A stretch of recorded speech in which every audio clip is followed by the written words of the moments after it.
Guys, tanghaling tapat. Nandito na ako sa lugar ng Tula-Tula.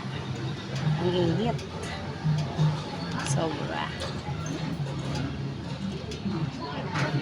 Kaya ito yung emission dito sa Tula-Tula.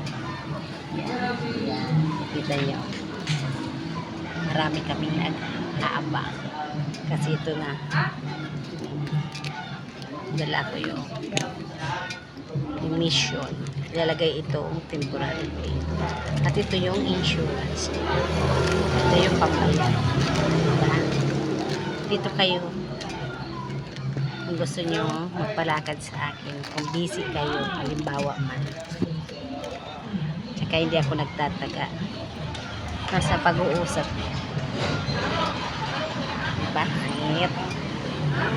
Wala ko ibang pinupunta na emission. Dito lang.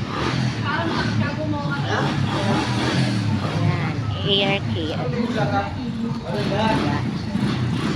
Ayan, si Kuya nag-i-stencil. Dalawa sila. Yun ang mag-i-stencil sa akin yung isa. Ngayon na. Padigdi na. Wait lang. Kakarating ko lang.